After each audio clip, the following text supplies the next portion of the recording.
Tyler's coming to graduation with us. My name's Nathan Cole. I'm 47, been a financial advisor in Charlotte for 23 years. Built a solid practice helping families plan for their futures. Never thought I'd need to plan for my own wife stabbing me in the back. Lindsay said it like she was announcing dinner plans, standing in our kitchen, coffee mug in hand, not even looking at me. Just threw it out there like it was the most natural thing in the world. Tyler, I repeated, your personal trainer. He's become a good friend to our family. Our family. The words hit wrong. Real wrong. I'd been watching things shift for months, little changes that added up to something bigger. Lindsay started working out 5 times a week instead of 3. New clothes appeared in her closet. Expensive stuff I didn't remember her buying. She'd disappear for hours on weekends, claiming she was running errands that used to take 30 minutes. Isabella's graduation is a family event, I said. Tyler is family now. She finally looked at me when she said it. Something cold in her eyes I'd never seen before. Like she was daring me to make a scene. I didn't take the bait, just nodded and walked out to my truck. Sitting in the driveway, I pulled out my phone and scrolled through our bank statements. Nothing unusual there. Credit cards looked normal too, but that didn't mean much. Lindsay was smart. If she was planning something, she'd be careful about it. The graduation was 3 weeks away. Isabella had worked her ass off to get her degree in business administration. 4 years at University of North Carolina, maintaining a 3.8 grade point average while working part-time. She deserved better than whatever drama was brewing between her parents. I started the truck and drove to my office. Had a meeting with the Henderson family about their retirement planning.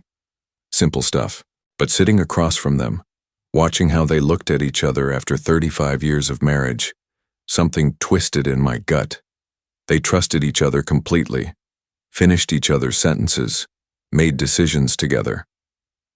When had Lindsay and I stopped doing that? Back home that evening, I found her on the phone in the bedroom. Door closed. She was laughing at something, voice softer than it had been with me in months. When she came downstairs an hour later, I was reading on the couch. Who was that? I asked. Just Isabella, talking about graduation plans. Isabella was at work. I'd dropped her lunch off at the restaurant that afternoon. 22 years we'd been married. Met when I was 25, fresh out of college, working at a small investment firm downtown. Lindsay was 23, teaching elementary school, full of life and plans for the future. We built everything together. Saved for the down payment on our house by eating ramen and skipping vacations. When Isabella was born, Lindsay took 3 years off work to stay home. I picked up extra clients, worked weekends, did whatever it took to make sure we stayed afloat. Those were good years. Hard, but good. We were a team. The cracks started small, maybe 5 years ago. Lindsay went back to work part-time when Isabella started high school. She was restless. Said she needed something for herself. I supported that, encouraged it. She joined the gym where Tyler worked. Started going religiously, came home energized, talking about her workout routines, her new friends there. At first I was happy she'd found something she enjoyed, but the conversations at dinner changed. Used to be about our days, Isabella's school activities, weekend plans. Gradually it became Lindsay talking about gym drama, Tyler's advice about nutrition, Tyler's opinion on this or that. Tyler said this. Tyler thinks that. Tyler recommended we try some new restaurant. I should have paid attention earlier. The phone calls started around the same time. Long conversations she'd take in another room. When I asked about them, she'd say it was her sister or her friend Janet from work. But I knew how Lindsay talked to her sister. This was different. Money wasn't disappearing, but new things kept showing up. A designer purse she claimed was on sale, expensive workout clothes, a spa day gift certificate she said Janet had given her. Isabella noticed it too, asked me one night if everything was okay between her mom and me. Things seemed different, she said. I told her parents go through phases, people change. It was normal. But sitting in my home office that night, looking at 22 years of financial records, I realized how exposed we were. Everything was joint, House, cars, investment accounts, business assets. We'd built our life assuming we'd always be on the same side. The post-nuptial agreement we'd signed 8 years ago was buried in my filing cabinet. Lindsay's idea, actually. She'd worried about liability issues with my business, wanted to protect our family assets if anything went wrong. The document was thorough, very thorough, including a clause about infidelity. I pulled it out and read it again. Every word.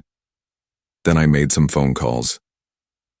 The confirmation came on a Tuesday morning. I was reviewing client portfolios when my phone buzzed. Text message from a number I didn't recognize. Photo attached. Lindsay and Tyler at a hotel restaurant downtown. Not sitting across from each other like friends. Sitting next to each other, his hand on her thigh, her head on his shoulder. The message read, "Thought you should know. Hotel security has more if you need it." I stared at the photo for 10 minutes. Then I called the number. "This is Kevin Walsh. I work security at the Marriott downtown. Your wife's been a regular here for about 4 months. Always the same room, always with the same guy.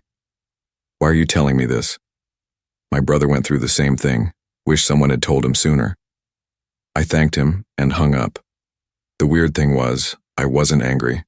Not yet. I felt something else. Relief, maybe. Like I'd been holding my breath for months and could finally exhale. At least now I knew. I drove home early and sat in my truck in the driveway. Our house looked the same as always. 2-story colonial blue shutters. The garden Lindsay had planted when Isabella was little. From the outside, we looked like any other successful middle-class family. But everything was different now. Isabella's car wasn't there. She was at her part-time job at the coffee shop near campus. Lindsay's car was gone too. Probably at the gym or the hotel. I went inside and made myself a sandwich. Sat at the kitchen table where we'd eaten thousands of meals together. Made thousands of decisions. Planned our daughter's future. The graduation invitation was stuck to the refrigerator with a magnet shaped like a mortarboard. Isabella had been so proud when she handed it to us. First person in either of our families to graduate college. "I want both my parents there," she'd said. "Front row. This is our moment. Our moment." I finished my sandwich and walked to my home office. Pulled out the post-nuptial agreement again and read every line.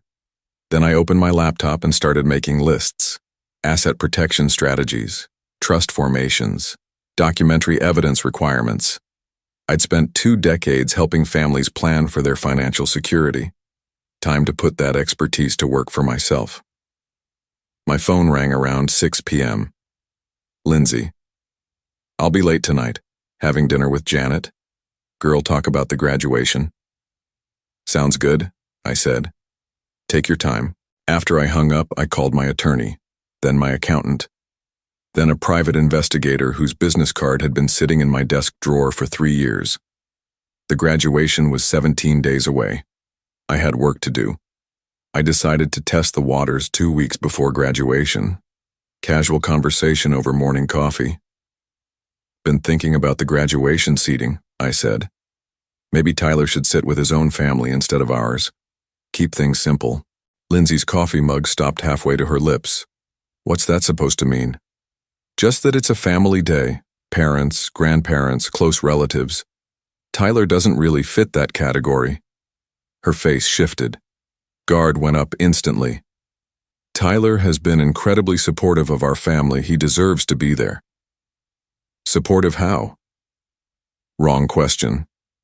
I knew it the second I asked it, but I wanted to see her reaction. She set down her mug and looked at me like I was being unreasonable. "He's been a good friend during a difficult time." "What difficult time?" "This." She gestured between us. "Us. The way things have been lately." So now it was my fault. The distance, the secrets, the late nights. I was the problem. "I haven't noticed any particular difficulties," I said. "That's exactly the problem, Nathan. You don't notice anything anymore." She stood up and started clearing the table with sharp, angry movements. "You're always working, always focused on your clients and their problems. When's the last time you asked how I'm doing?" "Really asked?" I wanted to point out that I'd asked just last week when she came home from one of her long errands looking upset. She'd brushed me off, said it was nothing, but I kept quiet. Let her talk. Tyler listens. He cares about what I'm going through. He makes me feel like I matter. There it was. The justification. The way she was rewriting our history to make herself the victim and him the hero. So he's coming to graduation, I said. Yes. And if that bothers you, maybe you should think about why. She grabbed her purse and headed for the door. I'm going to the gym. Don't wait up tonight. Tyler and I are grabbing dinner after my session. The door slammed behind her. I sat at the kitchen table for another hour, drinking coffee and thinking. Then I called Kevin Walsh at the hotel. I need copies of everything you have, I said. Hotel records, security footage, credit card receipts, all of it. That's a lot of documentation. Might take a few days to compile. Money's not an issue. I need it thorough and I need it legal, admissible in court if necessary. I understand. Give me a week. That afternoon, I met with my attorney, James Morrison. We'd known each other for 15 years. He'd handled the incorporation of my business, our wills, the post-nuptial agreement. This is a solid document, he said, reviewing the agreement. If you can prove infidelity, she forfeits any claim to business assets, investment accounts, even spousal support. What about the house? Joint property acquired before the agreement. She'd be entitled to half, but you could force a sale. And if I moved assets before filing? He looked at me carefully. Depends on how you moved them and when. Asset hiding is illegal. Asset protection is not. Explain the difference. Asset protection involves legal structures put in place for legitimate purposes. Trusts, business entities, retirement accounts. As long as they're established and funded for valid reasons, they're protected. I nodded. What constitutes a valid reason? Estate planning, tax efficiency, creditor protection, providing for your daughter's future. We talked for 2 hours. When I left his office, I had a clear understanding of what I could and couldn't do. More importantly, I had a timeline. Everything had to be in place before I confronted Lindsay. Once she knew I knew, she'd lawyer up and start fighting for everything she could get.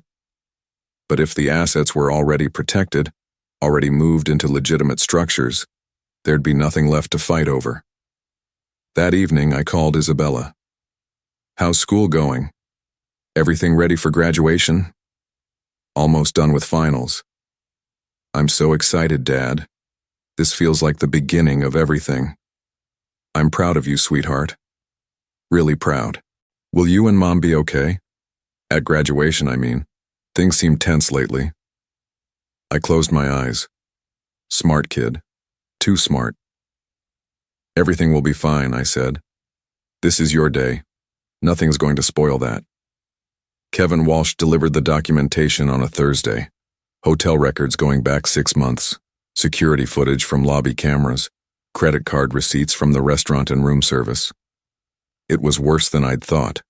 They'd been meeting twice a week, sometimes 3 times. Always the same room. Always charged to a credit card I didn't recognize. When I called the number on the card, it went to Tyler's voicemail. He was paying for their affair. That stung more than it should have. The footage showed them arriving separately, leaving separately. Careful, practiced. This wasn't a recent thing that had gotten out of hand. This was deliberate, ongoing deception. But the real punch came when I found the paperwork. Hidden in Lindsay's jewelry box underneath the earrings she never wore was a folder. Inside were printouts from real estate websites, condos in Charleston, apartments in Asheville. All of them for rent, all of them circled in red ink. There was also a handwritten note in Lindsay's writing. Need to establish residency by June. Divorce filing July. June was 3 weeks away. July was right after graduation. She wasn't just having an affair. She was planning her exit strategy. The graduation confrontation wasn't going to be spontaneous. It was going to be calculated. I sat on the edge of our bed holding the papers, understanding for the first time how completely I'd been played. The gym membership, the new clothes, the personality change. Tyler wasn't just her lover. He was her transition plan, and I was supposed to be the surprised victim when she announced she was leaving. My phone rang. Lindsay, I'll be late again tonight. Tyler's helping me plan something special for Isabella's graduation. What kind of special? A surprise, you'll see. I bet I would. After she hung up, I called my accountant. Robert, I need to establish a trust. Educational trust for Isabella. Transfer some assets for tax purposes. What kind of assets? Investment portfolio. Some business interests. Maybe a property transfer. That's a significant move, Nathan. Any particular reason for the timing? Estate planning. Want to get things in order while Isabella's starting her adult life. It wasn't a lie. Not exactly. We met the next morning. Robert had drawn up the paperwork overnight. An irrevocable educational trust with Isabella as the sole beneficiary. I would serve as trustee until she turned 30, but the assets belonged to her. This protects the funds from creditors, divorces, lawsuits, Robert explained. Once you transfer assets into the trust, they're no longer part of your personal estate. What about the house? You could transfer your half to the trust. Leave your wife with her 50%, but she couldn't force a sale without your daughter's consent as the trust beneficiary. I signed the papers that afternoon. Transferred 60% of our investment portfolio into the trust. My half of the house. 2 rental properties we owned. The business accounts. On paper, I'd just given my daughter $3.2 million. In reality, I'd just made sure Lindsay would get nothing. That evening she came home excited. The graduation surprise is coming together perfectly, she said. Tyler's been so helpful with the planning. I'm sure he has. She looked at me strangely. You seem different lately. More relaxed. Just looking forward to Isabella's big day. It's going to be perfect. A new beginning for everyone. She had no idea how right she was. The final week before graduation, I put the last pieces in place. Monday morning, I called Kevin Walsh one more time. I need a witness statement, someone who can testify about what they observed if this goes to court. Already prepared? He said. Dates, times, room numbers. I've been in security for 12 years. I know what lawyers need. Tuesday, I met with the private investigator, Helen Torres. Professional, thorough, expensive. I need documentation of their public appearances together. I said, restaurants, events, anywhere they might have been seen as a couple. How far back? 6 months, everything you can find. Photographs, witness statements, credit card records. All of it. She handed me a preliminary report that afternoon. 23 documented occasions where Lindsay and Tyler had been seen together outside the gym. Dinners, coffee shops, a weekend trip to the mountains I'd thought she'd taken with her sister. Her sister lived in Florida. Wednesday, I had lunch with Isabella at the coffee shop where she worked. Nervous about graduation? I asked. Excited. A little sad. This part of my life is ending, you know? I nodded. I knew exactly what she meant. Dad, can I ask you something? Always. Are you and Mom going to be okay? After graduation, I mean, when I'm not around as much. Smart kid. Too smart. Sometimes people grow in different directions, I said. That doesn't mean anyone did anything wrong, it just means things change. She stirred her coffee, thinking, will you be okay? If things change? I'll be fine, sweetheart. You don't need to worry about me. Mom seems different lately. Happier, but in a way that doesn't include you. I reached across the table and squeezed her hand. Whatever happens between your mom and me, it won't change how much we both love you. That's the one thing you never have to worry about. Thursday, I received the final documentation from Helen Torres. Comprehensive file, everything organized and indexed, hotel records, security footage, witness statements, financial records. I put it all in a manila envelope and sealed it. Friday morning, Lindsay was practically glowing. Tomorrow's the big day, she said. I can't wait for you to see the surprise. Should I be worried? She laughed. actually laughed. You might be shocked, but I think ultimately you'll be relieved. Relieved? We've both been pretending for a while now, Nathan. Tomorrow we stop pretending. She kissed my cheek. First time she'd done that in months. Tyler's picking me up in an hour. We're going to finalize the surprise. After she left, I walked through our house one more time. 20 years of memories in every room. Isabella's baby photos on the mantel. Family vacations documented in frames along the hallway. Christmas mornings, birthday parties, ordinary Sundays that had felt perfect at the time. It was a good life. Had been a good life. But it was ending tomorrow. I called my attorney one final time. Everything's in place, James said. The trust is funded and recorded. The documentation is comprehensive. If she files for divorce, she'll find most of the assets are no longer marital property. And if she contests it? The trust was established for legitimate estate planning purposes. The postnuptial agreement is ironclad. She signed it willingly with her own legal representation. I hung up and sat in my home office, looking at the envelope containing all the evidence of Lindsay's affair. Tomorrow, at Isabella's graduation, everything would change.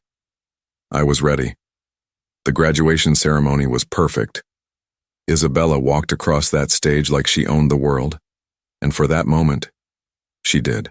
Lindsay and I sat together in the front row, playing the part of proud parents one last time. Tyler sat 3 seats down, close enough to be part of our family group, but far enough away to maintain the illusion of propriety. After the ceremony, we gathered for photos on the campus lawn. Extended family, grandparents, cousins. Everyone wanted pictures with Isabella. That's when Lindsay made her move. Before we go to dinner, she said, loud enough for everyone to hear, I have something to say. The family group went quiet. Isabella was still in her cap and gown, holding her diploma, smiling at what she thought was going to be another congratulation speech. Nathan, Lindsay said, looking directly at me, I'm done living with you. The words hung in the air like smoke. Nobody moved. I've finally found someone who makes me happy. She gestured toward Tyler, who stood up and moved closer to her. Isabella's face went white. Mom, what are you doing? Lindsay ignored her. I know this is difficult, but I can't pretend anymore. Tyler and I are together now. We're starting a new life. My mother started to say something, but I held up my hand. The entire family was staring, waiting for me to explode, to yell, to make a scene. Instead, I smiled. Thanks for being real, I said. I reached into my jacket and pulled out the manila envelope. Since we're not pretending anymore, I have something for you too.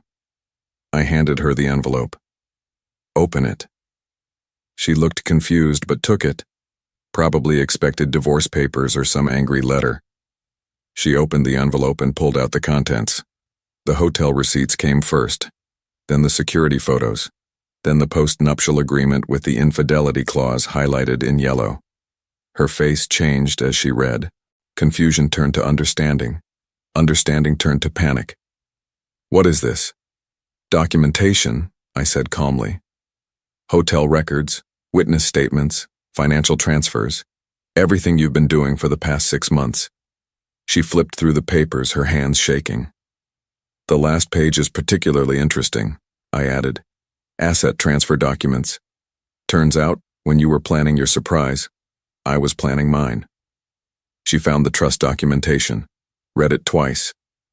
You can't do this. Already did. Everything's in Isabella's name now, the investments, the rental properties, my half of the house. It's all protected. Tyler stepped forward. What does this mean? I looked at him for the first time that day. It means the woman you're starting a new life with just lost access to $3.2 million. Lindsay consulted 3 different attorneys over the next 2 weeks.